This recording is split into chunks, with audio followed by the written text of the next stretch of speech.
do you want a third of Apple computer for $50,000? And I turned it down, which I've subsequently regretted. Just a little. Nolan Bushnell, you are an acknowledged visionary. Even you see what Paul... Well, I'm not sure that I thought it would be quite this big this quickly. We had talked about a home version of our but the economics of our technology. The only way to make a home version of Pong was to put everything on a single piece of silicon, custom chip. But Al came to me and said, I just found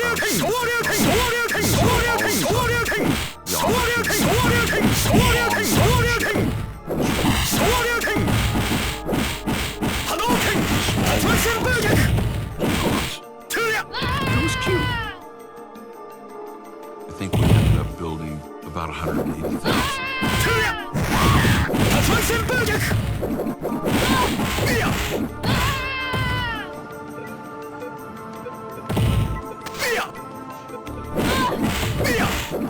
At this point, Ralph Baer is still the company man at Sanders Associates, coming up with new inventions, but the phenomenal success of home Pong would not escape his attention. A lot of people make money off of Dad's invention. You want to score a bit?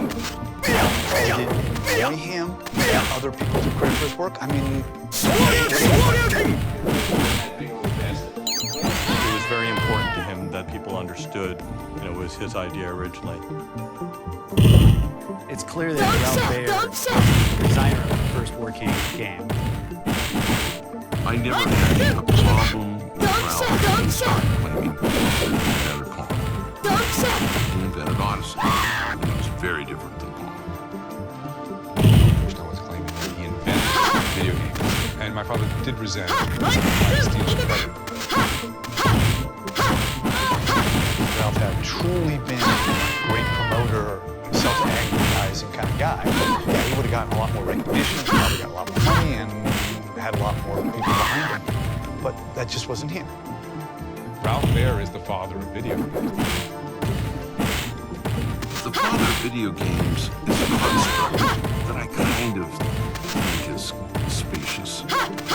I don't feel any animosity.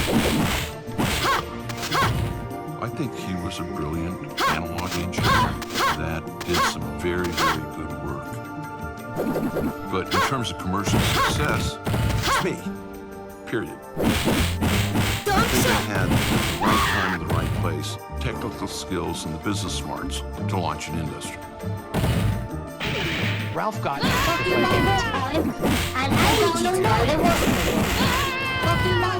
It wouldn't surprise me one bit that Ralph agitated Magnavox executives that they needed to go after its hard.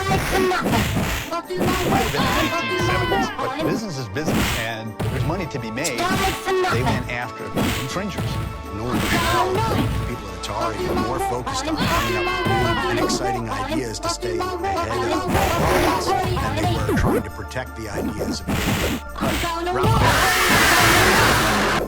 Ralph Baer was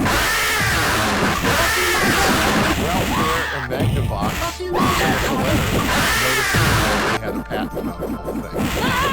Wanted us to stop making them, I thought it was specious because the technology was different as When I read that letter, I said, this patent is very broad. And the reason it could be broad was because it was the first one that was out finished.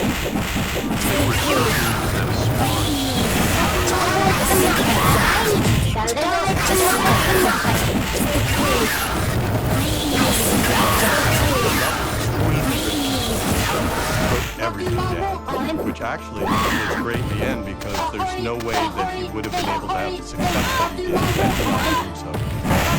He could hold an idea and translate directly. That helped enormously. our attorneys saying we could fight them, we could win. And Nolan said, fine, how much will that cost? I didn't want to spend a lot of time litigating it. And so I agreed to a paid-up license. And ironically, this settlement was one of the keys to Atari's success. Here's the truth. I decided to settle only with the Linux. In our settlement, I required them to go after our competitors. So bankruptcy sued all of the players. It was going to be it was strengthening me. No harm, no foul. So, Sanders handled this lawsuit. So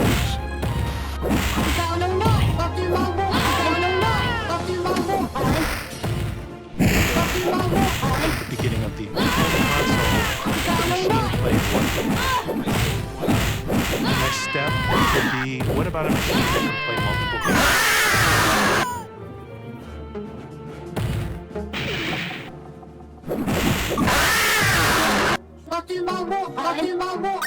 We had research group up in Jackson, and we had given the task of designing this system. everything that was up there was a little bit shush. I went like our secret. Everyone was watch. I mean, it was I was smart because I could write a game and design this. And without knowing what my mission was to help prove that a programmable design would work.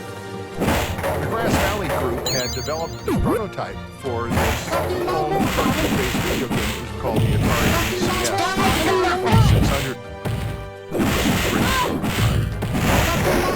The problem was we just didn't have enough capital. And so they looked for a buyer in the entertainment space. Invite you to inside Atari. During the next few minutes, I will tell you why this is such an exciting company. Bankers and everybody started coming through and tried to give us a little bit better breast We talked to Intel, neighbors, nobody saw it. And then we got introduced to one.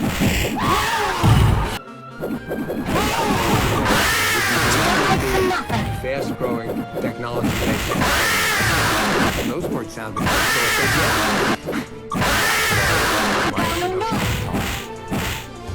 They showed me early prototypes of the 2600 programmable video game. It was an aha moment.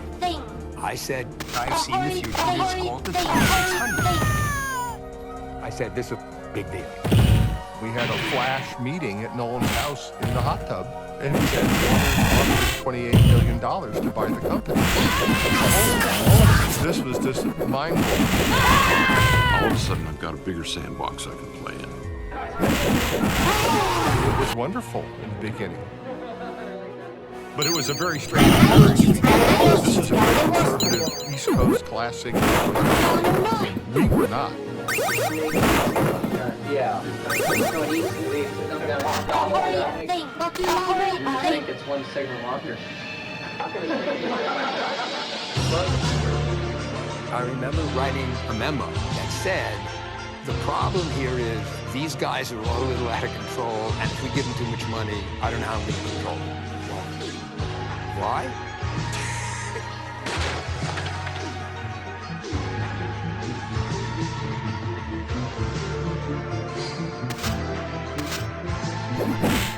I don't believe there was understanding of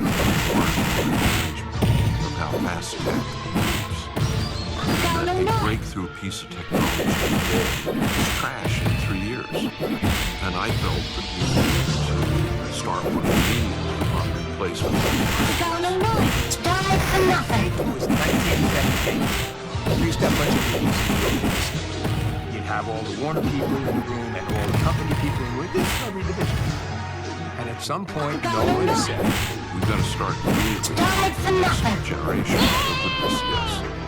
Get rid of all the inventory. It's over. And they said, why would you do that? Well, it wasn't new technology. I mean, the VCS only had 128 bytes of RAM. That's